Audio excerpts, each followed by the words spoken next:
மதுவிலக்கு மாநாடுக்கு அதிமுக கலை கொடுத்துருக்காரு திருமாவளவன். அவங்க ஆட்சிக்கு வந்து மதுரை கொண்டு வந்துருவாங்களா ஐடியாக்கு? மோடியுமே வியாபாரம் அதிகமாகிட்டு தான் இருக்கு. இந்த மது விற்பனை மூலயமா வருமானம் பார்க்கறது வந்து திமுக அதிமுக ரெண்டு பேருக்குமே ஒரு பெரிய வருமானம். இது எல்லாம் வந்து இந்த 3-4 வருஷமா இல்லையா அப்படின்னு திருமாவளவனை பார்த்து கேட்க வேண்டிய கேள்வி இருக்கு.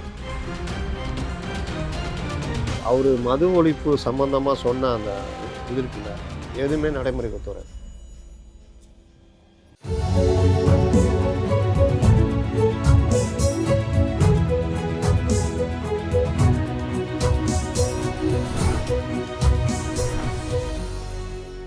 எம்நாடு தொலைக்காட்சி நேயர்களுக்கு வணக்கம். மீண்டும் ஒரு அரசியல் களம் நிகழ்ச்சிக்கு உங்களை வரவேற்கிறேன். இன்று நம்முடன் இணைந்திருப்பது செய்தியாளர் சிவா மற்றும் மூத்த செய்தியாளர் முத்தலிஃப் அவர். வணக்கம் சார். வணக்கம். அந்த மதுவிலக்கு மாநாடு விசிக்கு அனௌன்ஸ் பண்ணியிருக்காங்க. இதில் வந்து நம்ம ராமதாஸ் கட்சி அமைச்ச காலத்துல வந்து மதுவிலக்கு குரல் எடுத்துக்கிட்டே தான் இருக்கு. ஒவ்வொரு தடவை மதுவிலக்கு கொண்டு வந்து ஸோ எல்லா கட்சிக்கும் அழைப்பு கொடுக்குறது பாமக மட்டும் ஏன் குறிப்பிட்டு அவர் சொல்றாரு, அவங்க மதவாத சக்திகளும் மதவாத ஜாதிய கட்சிகளுக்கு நான் கூப்பிட மாட்டேன்றாரு. இன்னொன்று, இவங்களுக்குள்ள வாய்க்கா தகராறு ரொம்ப வருஷமாகவும் இருக்குது. நடுவில் கொஞ்சம் இணைஞ்சிருந்தாங்க, மறுபடியும் முடிஞ்சிச்சு கதை. ராமதாஸ் ஸ்டாண்டர்ட் எடுத்தாரு, திரும்ப கூட சேர்ந்து பயணிக்கலாம். 2 பேரும் எடுத்தாங்க. அதுக்கப்புறம் பிரிஞ்சுட்டாங்க. அது பெரிய பிளவாயிடுச்சு. நீங்கள் வட மாவட்டங்கள்லாம் வந்து சேரவே முடியாத அளவுக்கு பிளவு இருக்குது. அப்புறம் அவரை கூப்பிட்டு எப்படி நடத்துவார்? இனிமேல் அப்படி சேரணும் அதை சொல்லிட்டார். அவர் டிக்ளரே பண்ணுறாரு, மதவாத ஜாதிய கட்சிகள், அதுவும் குறிப்பிட்ட அந்த 2 கட்சிகள்லாம் வரவே வேணாம் அப்படின்றாரு. அதிலெல்லாம் உறுதியாக இருக்கார். அதனால் அவங்களுக்கும் அணிகளில் பிரச்சனை வந்துடும். மாற்றங்கள் என்னங்க, ரொம்ப ஈஸிங்க. ஏடிஎம்கே காத்துக்கிட்டு இருக்கிறாங்க, பெரிய கட்சி. காங்கிரஸ் ரெடியாக இருக்குது. மொத்தமாக அங்கே போயிட்டா இந்த இந்த இது வெற்றி அப்படியே டமால் அந்த சைடு மாறிடும். ஏன்னா 5 வருஷம் ஆட்சி சேர்ந்த கட்சி. அதனால் அந்த கட்சி மேலே மக்களுக்கு ஒரு கோபம் இருக்கும். கூட்டணியும் மாறும் பொழுது எல்லாம் சேர்ந்து உங்களுக்கு தலைகீழ மாறிடும். மதுவிலக்கு மாநாடுக்கு அதிமுக கலை கொடுத்துருக்காரு திருமாவளவன். அவங்க ஆட்சிக்கு வந்து மதுரை கொண்டு வந்துருவாங்களா ஏடிஎம்கே டிஎம்கே என்ன வித்தியாசம்னா, ஏடிஎம்கே பீரியடில் மது அந்த ஜெயலலிதா அறிவித்தது பூரண மது விலக்குன்னு இவங்க கேட்டாங்க 2016. கலைஞர் படிப்படியாக பண்ணுவாங்க. அதுதான் நடைமுறையில். என்னங்க, டமால்னு 3 நாளும் செத்து போயிடுவோம். குடிக்கிறவங்க மோடியுமே வியாபாரம் அதிகமாகிட்டு தான் இருக்கு. அதுதான் சொல்ல வரேன். குடிக்கிறவங்க வந்து டக்குன்னு கடன் முட்டா பெரிய சிக்கலில் மாட்டிக்குவாங்க, உடல்நலம் பாதிப்பாங்க. 2 வேலை தான் பண்ணணும். படிப்படியாக கடைகளை மூடணும், கடைகளோட எண்ணிக்கை குறைக்கணும், டைமை வந்து மாற்றணும்.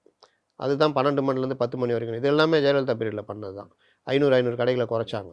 ஆனால் அவங்க இன்னொரு வேலை என்ன பண்ணாங்க, நீதிமன்ற உத்தரவு பிரகாரம் ஹைவேஸில் இருக்கிற கடைகள்லாம் மூடணுன்னொன்னே ஹைவேஸில் இருக்கிற ஹைவேஸையே ஸ்டேட் ரோடுவேஸ் மாதிரி மாற்றுற வேலைலாம் நடந்தது. இல்லாட்டி ஹைவேஸ்லேருந்து கொஞ்சம் உள்ளே கொண்டு வந்து அந்த கடையை மாற்றி வச்சுக்கிறதுலான்னு. இந்த மது விற்பனை மூலயமா வருமானம் பார்க்குறது திமுக அதிமுக 2 பேருக்குமே ஒரு பெரிய வருமானம். இதில் உள்ள வித்தியாசம் என்னென்னா, அதிமுக பீரியடில் 500 கடைகள் கொஞ்சம் மூடினாங்க. ஜெயலலிதா சொன்னபடி முதல் கையெழுத்தை போட்டு மூடினாங்க, அப்புறம் தொடர்ச்சியாக பண்ணாங்க. இவங்க அதை விட பயங்கரமாக பேசி வீட்டு வாசலில் கொடி பிடிச்சிலாம் பண்ணார். வந்தால் எங்கே எத்தனை 500 கடை மூடினாங்க? ஒரு 500 கடை மூடினாங்க. 1000 கடைக்கு மேலே எனக்கு என்னென்ன வந்துடுச்சு, பார்கள் வந்து விட்டது. 2வது, நீங்கள் இப்போ போங்க, எங்கே வேணாலும் போங்க, காலையிலேருந்து உங்களுக்கு கிடைக்குதுல்ல. அதை இன்றைக்கி கூட நியூஸ் தமிழில் இந்த பெண் செய்தியாளர் காலையிலேயே போய் பாருக்குள்ளே போய் சரக்கு வாங்கலாம். சரக்குன்றது இப்போ சாதாரணமாக 24 ஹவர்ஸ் கிடைக்கிறன்ற மாதிரி போய்கிட்டு இருக்குது. பாட்டிலுக்கு 10 ரூபா எக்ஸ்ட்ரா வாங்குறது இந்த மாதிரி. அப்போ இந்த வித்தியாசம் தெரியுதா? அதாவது ரொம்ப எக்ஸ்ட்ரீமாக போயிடுச்சு. இதையெல்லாம் வந்து இந்த 3-4 வருஷமாக இல்லையா அப்படின்னு திருமாவளவனை பார்த்து கேட்க வேண்டிய கேள்வி இருக்குது. அதுதான் சொல்கிறேன். இதை ஒரு பேசு பொருளாக அடுத்த எலெக்ஷனுக்கான ஒரு இதுக்காக எடுத்திருக்காரு. தவிர விஷயமும் சொல்றாரு, இந்தியாவில் எந்தெந்த மாநிலம் மதுவை கொண்டு வராங்களோ அவங்களுக்கு மத்திய அரசு வந்து சிறப்பு நிதி ஒதுக்கணும். இப்போ அந்த வருமானம் அவரு மது ஒழிப்பு சம்பந்தமாக சொன்ன அந்த இது இருக்குல்ல, எதுவுமே நடைமுறைக்கு ஒத்து வராது. இந்தியா முழுவதும் மதுவில் கொண்டு வரணும், வருமானம் மத்திய அரசு கொடுத்தாங்கன்னா அதுக்கு ஈஸியாகிடும் அப்படின்ற விஷயமா. மது விற்பனையினால் வர்ற வருமானம் இவங்க பண்ணுறாங்க, அது ஒரு பார்ட்டுன்னு வச்சுக்கிட்டாலும் மதுன்றது வந்து நீங்கள் பெரிய அளவில் ஊறி போன விஷயமா மாறி இருக்கு. நீங்கள் அடுத்தடுத்த தலைமுறைகள் மதுவுக்கு அடிமையாகிட்டே வராங்க. எனக்கு தெரிஞ்சு நீங்கள்லாம் ரொம்ப வயசு கம்மி. எனக்கு தெரிஞ்சு 80களில் ஒருத்தர் எங்கேயாவது ஒரு வீட்டில் ஒருத்தர் சரக்கு அடிப்பார். மற்ற குடும்பத்துலலாம் சொன்னாங்க, அவங்க ஒரு சரக்கு அடிக்கிற பார்ட்டிப்பா அவர் அப்படின்வாங்க. ரொம்ப கேவலமான ஒரு விஷயமா இருந்தது. பார்ட்டிகள்லாம் அந்த திருமணத்தில் தான் மது அருந்ததெல்லாம் இருக்காது. இது ஒரு காலகட்டத்தில் லைட்டாக மாறுச்சு. அப்புறம் இந்த டாஸ்மார்க்கு, இந்த ஒயின் ஷாப் இதெல்லாம் வர ஆரம்பித்தோன்னா, அந்த எனக்கு என்னன்னு மது அருந்துறது ஜாஸ்தி ஆயிடுச்சு. அப்போ கூட யங்ஸ்டர்ஸ் அடிக்க மாட்டாங்க. யங்ஸ்டர்ஸ் மத்தியில் பீர் அடித்தா கொஞ்சம் ஃபேஸு ஷைனிங்காக இருக்கும். அப்படி இப்படின்னு கொஞ்சம் பேர் பீர் அடிக்க ஆரம்பித்தாங்க. இப்படி வர ஆரம்பித்தது ஸ்கூல் பசங்க வரைக்குமே மது அருந்துன்றது. மதுன்னா சாதாரணம். அதாவது சினிமாவில் கூட வில்லன் தான் மது அருந்துவான், ஹீரோ மது அருந்த மாட்டார். இல்லை ஹீரோ எப்போ மது அருந்துவார்னா லவ் ஃபெயிலியர் ஆனால் அருந்துவார். ஆனால் இப்போ லவ் பற்றி பேசினால ஒரு சீனு, இன்ட்ரோ சீனு, ஹீரோ அவங்க ஃப்ரெண்டுங்க உட்காந்துருக்காங்கன்னா பாரில் தான் காமிக்கிறாங்க. அப்போ மது அருந்துன்றது ரொம்ப சாதாரண நிகழ்வு. இந்த நீயா நானா அந்த மாதிரி நிகழ்ச்சியில் கூட பெண்கள் என்ன சொல்கிறாங்க, டீ டோட்டலராக எனக்கு பிடிக்காதுங்க, அதெல்லாம் ஓரளவுக்கு அடிக்கலாம், ஒன்றும் பிரச்சனை இல்லை அப்படின்ற லெவலுக்கு போயிட்டாங்க. அப்போது இது வந்து ஏன் இந்த மாதிரி ஒரு மாற்றம் வருதுன்னா, நீங்கள் தொடர்ச்சியாக நினச்சா கிடைக்கும். மது அருந்துறது சாதாரண விஷயம், மது அருந்துறது ஒரு இதுவே கிடையாது, அது வந்து ஒரு கேவலமாக பார்க்க வேண்டிய விஷயமே இல்லை அப்படின்ற மாதிரி போயிடுச்சு. ரெண்டாவது, நம்ம கலாச்சாரத்துலேயும் அந்த சினிமா அதிலெல்லாம் எப்படி கொண்டு வராங்கன்னா, எது செத்தாலும் பொழைச்சாலும் வயசுக்கு வந்தாலும் எது ஆனாலும் சரக்கு அடிக்கணும். நடைமுறையில் தான் சினிமா காட்டுறாங்க. கிடையாது கிடையாது கிடையவே கிடையாது. நடைமுறையில் நீங்கள் உங்கள் லவ்வரோட டூயட் பாடுறீங்க, டூயட் பாட சொல்லு, அப்புறம் சொல்கிறீங்க மது விஷயங்கள் சொல்லு, இதை சொல்லுங்கள். நடைமுறையில் பண்ணுறீங்க.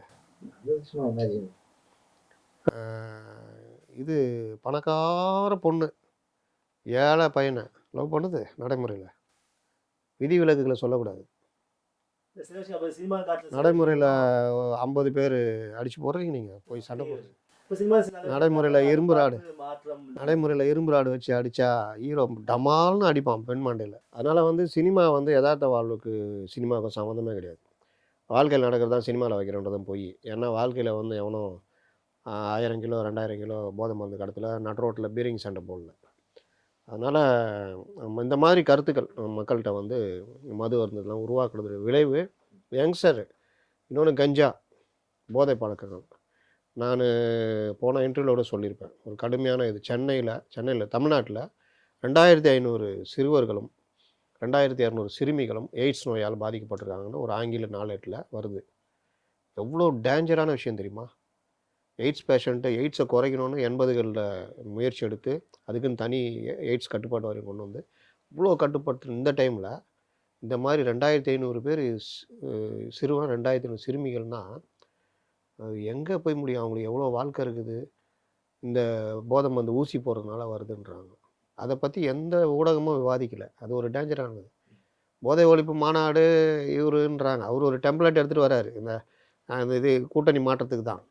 ஆனால் அவர்கிட்டயே கூட இந்த கேள்வி வைக்கல யாரும். இதுதான் இன்றைக்கி நிலைமையாக இருக்குது. யாரும் பேப்பரும் பார்க்கறதில்லன்னு நினைக்கிறேன். ரொம்ப டேஞ்சரான விஷயம். இப்போ செல்வ பெருந்தகை அவர் என்ன, தமிழக காங்கிரஸ் தலைவர் செல்வ பெருந்தகை என்ன சொல்கிறாருன்னா, இமானுவேல் சேகர் நினைவு நாளுக்கு போடணும், அங்கே வந்த தலைவர்களுக்கு யாருக்குமே போலீஸ் சரியான பாதுகாப்பு தரல. இதை ஒரு அந்த விஷயத்தை அந்த இடத்த மையப்படுத்தி சொன்னாலும் அவர் சொல்ல வர்றது தமிழகத்தில் போலீஸ் சரியாக வேலை செய்ய மாட்டேன்றது அந்த டேர்ம்ஸில் தான் இது எடுத்துக்க வேண்டியது இருக்குது. இப்போது எலெக்ஷன் நெருங்குது, இன்னும் 1.5 வருஷம் தான் இருக்குது. செல்வ பெருந்தகை வருகைக்கு அப்புறம் திமுக எதிர்ப்பு அரசை வந்து குறை சொல்கிறது அதிகமாகிடுச்சு. எல்லாத்துக்குமே ஒரு காலகட்டம் தான். செல்வ பெருந்தகை வந்து திமுகவில் அவ்வளோ நெருக்கமானவர். செல்வ பெருந்தகை வரும்போது நாங்களே கூட அந்த டைமில் 2024 முன்னாடி செல்வ பெருந்தகையை கொண்டு வந்திருக்காங்க, KS அழகிரியை நகர்த்துறாங்க, திமுகவுக்கு ஆதரவான தலைவர் இவர், அதனால் காங்கிரஸு மறுபடியும் தப்பாக சிந்திக்குது அப்படின்ற மாதிரிலாம் இது பண்ணோம். ஆனால் அவர் வந்த பிறகு அவர் வந்து அந்த பொதுக்குழு கூட்டத்தில் பேசுனது அது ஒரு சர்ச்சையாச்சு. அதாவது எவ்வளோ காலம் நம்ம இது காங்கிரஸும் அடுத்த கட்டத்துக்கு போகணும், கூட்டணி அரசியல்லாம் வரணும்னு. சேம் அதே கார்த்தி சிதம்பரம் மாதிரி ஆட்களும் பேச ஆரம்பிக்கிறாங்க. செல்வ பெருந்தகை கொஞ்சம் காங்கிரஸை நகர்த்தணும்னு நினைக்கிறாரு. ஏதோ மாவட்ட லெவலில் காங்கிரஸ்னால் தலைவர்கள் மட்டும் இருப்பாங்க, அந்த டைமுக்கு கூட்டணி பேசுவாங்க, எம்எல்ஏக்கள் வாங்கிக்குவாங்க, திமுககாரங்களோ அதிமுககாரங்களோ யார் கூட்டணியில் இருக்கிறாங்களோ அவங்க ஒர்க் பண்ணுவாங்க, ஜெயிச்சிருவாங்க. மறுபடியும் அடுத்த 5 வருஷம் இப்படி தான் காங்கிரஸ் நிலைமை அப்படின்றத மாற்றி மாவட்டத்தோறும் ஏதோ கொஞ்சம் செயல்படணும் அப்படிலாம் நினைக்கிறாரு. கொஞ்சம் இன்றைக்கி இருக்கிற ஊடக வெளிச்சத்தில் இதெல்லாம் ரொம்ப சாத்தியம், ஏன்னா ரொம்ப சாதாரணமாக இது பண்ணலாம். அதனால் அவர் கொஞ்சம் அந்த இதை நோக்கி நகர்றாரு. அதில் பல பேட்டிகள் இந்த மாதிரிலாம் வருது. நேற்று வந்து தமிழ்நாடு ஃபுல்லான்ற அர்த்தத்தில் அவர் சொல்ல, அவரை கூட என்ன சொன்னார்னா, மற்ற மாவட்டம் நான் போயிட்டு வர்றேன், அங்கெல்லாம் கூட பாதுகாப்பு நல்லா இருக்குது, ஆனால் இங்கே வந்து பாதுகாப்பு ஏற்பாடுகள் சரியில்லை. இது வந்து என்ன இது இதை வந்து இவங்க பதில் சொல்லி ஆகணும் அப்படின்ற மாதிரி சொல்கிறாரு. அவர் வந்து கடந்த காலங்களில் இப்போ குறிப்பாக ஒரு கடந்த 3 மாதமாக பேசும்போது கூட, அதாவது கவர்மெண்ட்டை ஒரு ஒரு வார்த்தை, அதாவது 100% பர்ஃபெக்ட்னு சொல்லவே இல்லை. எந்த ஒரு விஷயத்துலையும் சொல்கிறேன், குறைகள் இருக்குது அப்படின்னு தானே சொல்றாரு. அதுதாங்க எதிர்க்கட்சிக்கு அழகு. இன்னொன்று இவங்க அடுத்தது நோக்கி நகர்றாங்க. அப்போ சில விஷயங்களை சொல்லி தான் ஆகணும். நான் சொல்ல வந்தது தமிழ்நாடு ஃபுல்லாக பாதுகாப்பு இல்லை அப்படின்னு அவர் குறிப்பிடல நேற்று அப்படின்றேன். இந்த இம்மானுவேல் சேகர் இந்த நிகழ்ச்சியில் இந்த மாதிரிலாம் ஒரு குறைபாடு இருக்குதுன்னு குறிப்பிடுறாரு. அதுக்கு அடுத்து அவர் சொல்லிட்டு போனது உண்மை அப்படின்ற மாதிரி பார்த்தா கிருஷ்ணசாமி அவர் வந்து வர்றப்போ அவங்க கட்சியில் அடி தடி தள்ளு முள்ளு தடி அடிலாம் இருக்குது. அப்போது இந்த தேவர் பெருமகனாருடைய அந்த பூஜையும் சரி, குரு பூஜையும் சரி, இம்மானுவேல் சேகரன் அவர்களுடைய குரு பூஜையும் சரி, ரொம்ப சென்சிட்டிவான விஷயங்கள். கொஞ்சம் மிஸ் ஆச்சுன்னா ஜாதி கலவரம் வந்துடும். அப்போ இந்த மாதிரி விஷயங்களில் போலீஸ் வந்து ரொம்ப உறுதியாக இருப்பாங்க. உளவுத்துறையிலேருந்து எல்லாம் போட்டு பாதுகாப்பு இடம் பக்காவாக இருக்கும். அப்படி இருந்து தான் ஒவ்வொரு வருஷமும் அமைதியாக நடந்துக்கிட்டு இருக்குது.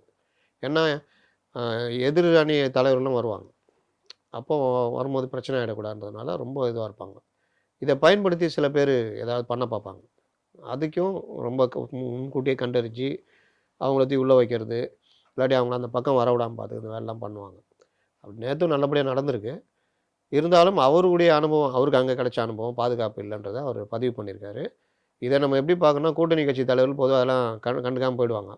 அதையும் பேசுகிறார் என்றால் எதுவோ கான அச்சானம் போடப்படுதுன்னு தான் நான் பார்க்குறேன். தோழர் சொன்ன மாதிரி இப்போ காங்கிரஸ் வந்து திமுக அதிக ஆரம்பிக்குது, தனியாக வரணும்னு இருக்காரு. இதே டேர்ம்ஸ் இதே ஸ்கிரிப்டை அண்ணாமலை பண்ண ஸ்டார்ட் பண்ணார். ஏடிஎம் கூட்டம் வந்து ஏடிஎம்க்கு திட்டி நாங்கள் தனியாக வர்றோம், திமுக அடுத்த கட்சி பாஜக தமிழ்நாட்டில் பெருசாக வளர்ந்துக்கிட்டு அப்படின்னு ஒரு பர்செப்ஷன் ரெடி பண்ண ஆரம்பிச்சார். அது பாஜக தொண்டர்களை சந்தோஷப்படுத்துச்சு. இதே ஸ்கிரிப்ட் தான் இப்போ செல்வ பெருங்கீடு எடுத்துக்கிறாங்க. காங்கிரஸ் வெளியே வந்துச்சுன்னா காங்கிரஸ் தொண்டர்கள் சந்தோஷப்படுவாங்க, பாஜக வந்து 3வது கட்சியை சொல்லிக்கிட்டு இருக்குது, வெளியே வந்தோம்னா நம்ம 3வது கட்சியாக இருப்போம், நம்ம அவர் பண்ண அதே விஷயத்தை நம்ம கையில் எடுப்போம். இது கார்த்திக் சிதம்பரமும் வர்றாரு. இதை செய்யறதுக்கு எல்லாருக்குமே உரிமை இருக்குதுங்க. அதை யாரும் குறை சொல்ல முடியாது. இவ்வளோ நாள் பண்ணாதது அந்த விஷயம். இப்போ நம்ம விஜய்க்கு என்ன சொல்கிறோம், அக்ரெசிவாக வாங்கன்னு தான் சொல்கிறோம். நீங்கள் அப்படியே வந்துட்டு அந்த லைட்டாக சினிமாவில் போகிற மாதிரிலாம் திமுக மேலே இருக்கிற கோவத்தில் பண்ணுறாங்களா இல்லை பாஜக மேலே வெறுப்பில் அவங்க மட்டும் பண்ணுறாங்க, நாங்களும் அந்த மாதிரி பண்ணுவோம் அப்படின்ற மாதிரி விஷயம் இருக்குது.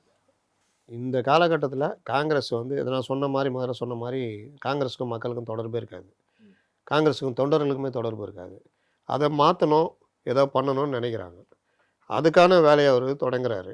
அதை இன்னும் அண்ணாமலை மாதிரி அக்ரெசிவாக கொண்டு போனார்னா அவருக்கு தான் நல்லது, கட்சி தான் வளரும். இங்கே என்ன பிரச்சனைனா, அண்ணாமலை கூட கட்சி மேலிடம் அனுமதிச்சனால தான் இங்கே பண்ண முடிஞ்சது.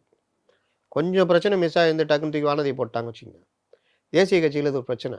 ஒருத்தர் என்ன தான் கொண்டு வந்து இது பண்ணும்போது கூட்டணிக்கு பிரச்சனை வருதுன்னா டக்குன்னு தலைவரை மாதிரி வேற ஒரு மிதவாத தலைவரை போட்டுருவாங்க. அதோட டம்முக்குன்னு உட்காந்துரும். இப்போ ஒன்றும் இல்லை, அண்ணாமலை போயிட்டு அடுத்து யாராவது வரட்டுமே.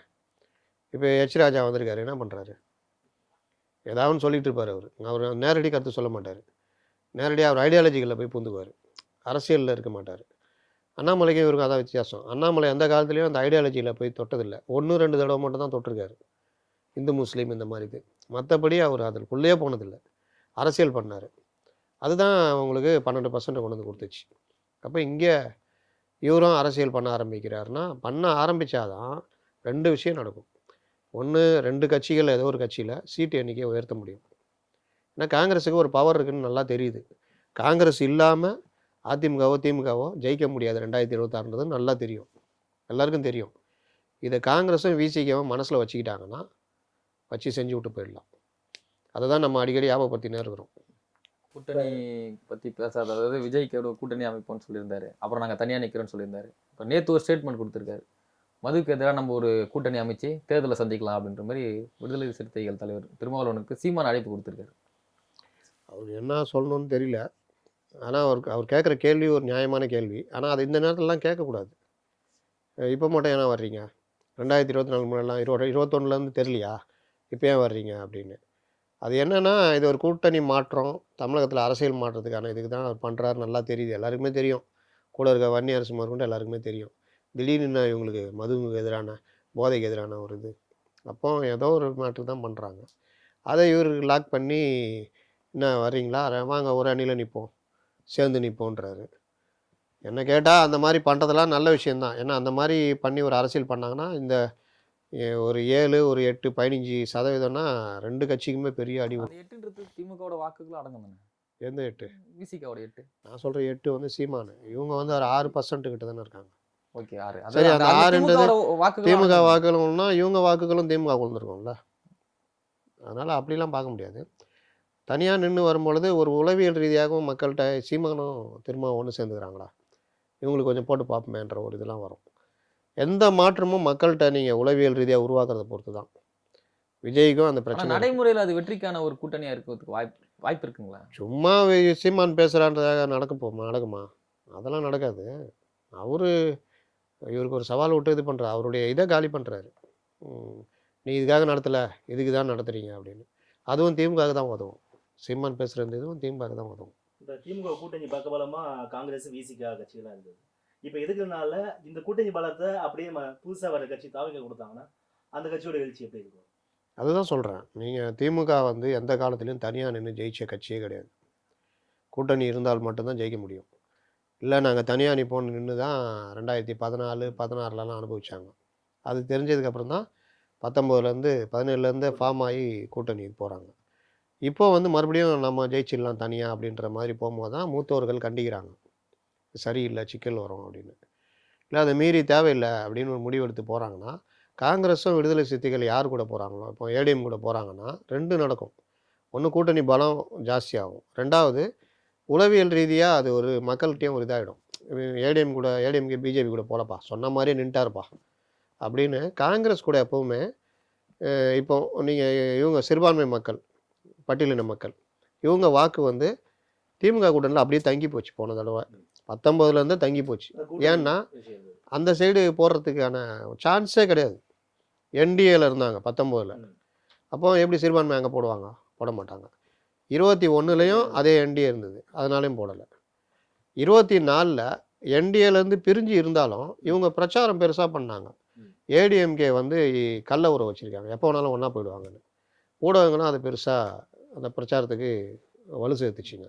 அப்போ அது பெரிய மைனஸாக போச்சு. அப்போவும் சிறுபான்மை மக்களும் பட்டியலின மக்களுடைய இது அப்படியே டிஎம்கே இது தங்குச்சு.